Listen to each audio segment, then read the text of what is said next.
Aqui vamos falar hoje mais saúde com a Aloe Vera. Para começar falando sobre mais saúde, vamos primeiro ver o que é saúde. A gente precisa ver que saúde não é a ausência de dor, de febre, de mal-estar. Saúde é potência, vitalidade física, equilíbrio emocional, potência mental e no top de tudo isso, paz de espírito. Se a gente consegue paz de espírito, nós sabemos que estamos com uma certa saúde.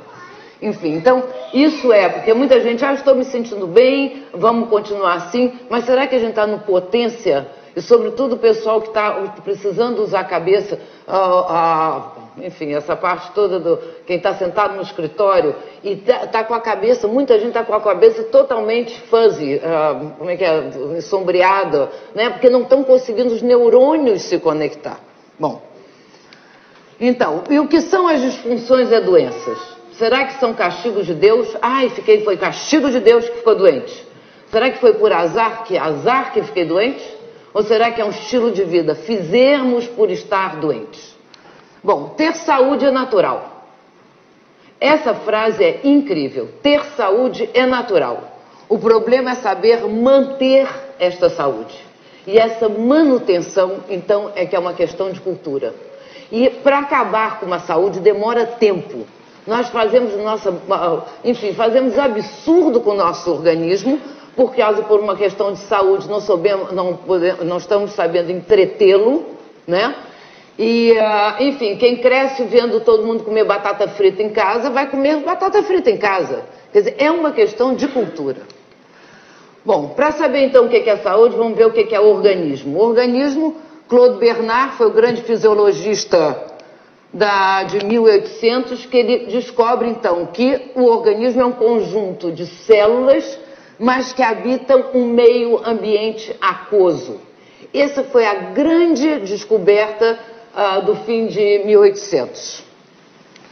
E o que são as células também? Já que é um conjunto de células, o que são células? Células são a unidade fundamental da vida e as células são feitas, então, essas são as matérias-primas das células. Açúcares, que vão dar os açúcares complexos, os ácidos gordos, que vão dar a membrana gordurosa das células, os aminoácidos, que vão dar proteína, e os nucleotídeos, que vão dar o DNA. Então, esta é a matéria-prima das células. E também é matéria-prima de moléculas. Nunca confundam célula com moléculas. Moléculas são os tijolos de uma construção, tá? Então, a molécula é que faz uma estrutura, molécula não tem ação, mas a célula é que tem. Então, é disso que nós estamos falando. E quem é que controla o comportamento celular? Aí é que há pouco tempo eu fui descobrir que existe um novo ramo da medicina chamado epigenética. Passamos 10 anos, todo o nosso conhecimento científico ficou mais ou menos durante 10 anos parado tentando estudar os genes.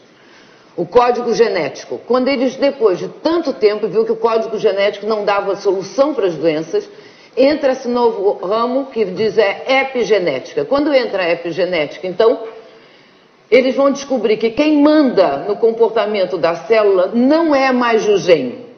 O gene nada mais é do que um livro de receita de proteínas. Tanto é que uma célula pode viver 2 meses sem o seu DNA.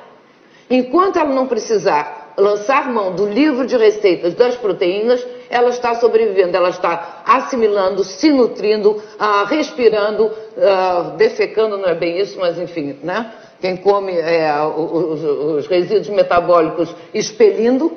Enfim, então, a epigenética vem nos dizer isso. E ela então vem nos dizer também que finalmente está chegando à conclusão de que o que a gente ingere, inala e toca a pele está afetando o comportamento celular.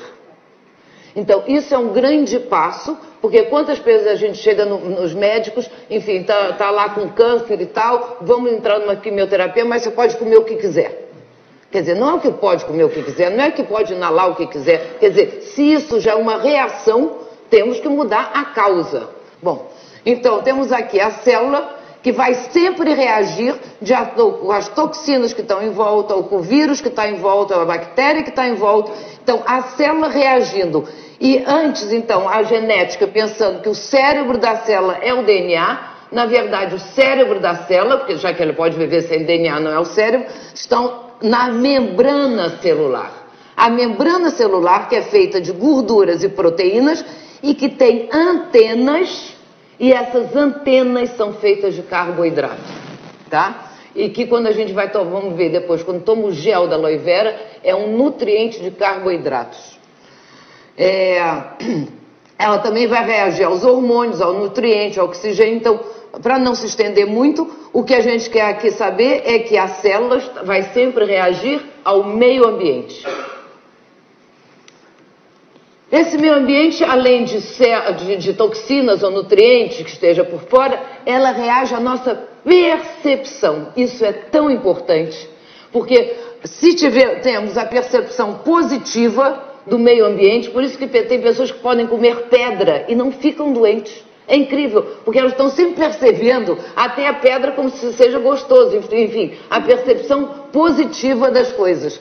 E aí, quando estamos em percepção positiva, ou que está tudo bem, o meio ambiente está de acordo, estamos relaxados, as células se encontram relaxadas e receptivas. Quando a célula está relaxada e receptiva, ela está em processo de desintoxicação, crescimento e regeneração, que é o que acontece à noite com a gente. Por isso que sempre os cremes de pele à noite têm que ser mais nutritivos, enquanto o creme de pele durante o dia é de proteção. À noite nutritivo, porque é na hora realmente que as células vão desintoxicar o organismo todo, entrar em processo de regeneração. Se temos uma percepção negativa, seja percepção nossa, porque está num ambiente de desarmonia, seja porque o meio ambiente da célula está em desarmonia, também está sujo, está insatisfeito, ou a gente está com mau humor, com medo e tal, a célula entra numa situação de estresse. E no estresse ela se põe bloqueada. E esse bloqueio é autoproteção. Enquanto ela está neste bloqueio, ela está em processo de intoxicação. Então, sempre que estamos em qualquer situação de ansiedade, está no processo de intoxicação celular. Bom, então as células e o organismo vai sempre depender e refletir o meio ambiente com o qual ele vai formar um ecossistema. Então, quando eu comecei a estudar aloe, comecei a estudar os produtos da aloe vera, que eu já estudava alimentação, obviamente, isso era mais um veículo de alimento, eu percebi que, então, nesse nosso organismo existe um ecossistema. Todo mundo está falando do ecossistema dos animais, que estamos perdendo animais, que as plantas estão indo embora porque o ecossistema está ficando poluído. A mesma coisa acontece dentro da gente.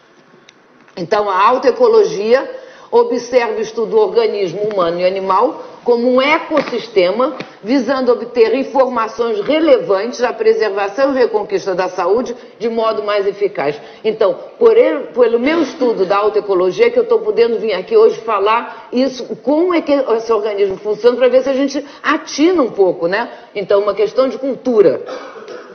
Então, este é o ecossistema, é isto que acontece dentro da gente, meus queridos. Vocês sabem o que é um manguezal? Quando eu olho para isso, manguezal é aquele terreno aquoso que tem aquelas árvores que tem 1000 raízes, né? Então, a gente vê aqui o próprio manguezal. Só que, nesse nosso caso, isso aqui, em vez de serem as plantas, são as nossas fibras.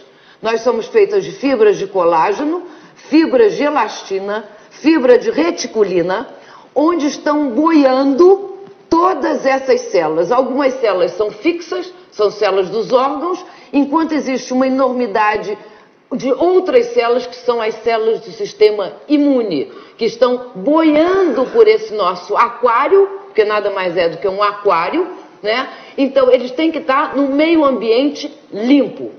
Além disso, existe essa célula aqui, que chama fibroblasto, que vai dar um grupo de células que quando está na nossa cartilagem chama condroblasto, quando está nos ossos, osteoblasto, enfim. Os blastos, e são eles os responsáveis por estarem sempre retificando e regenerando as nossas fibras.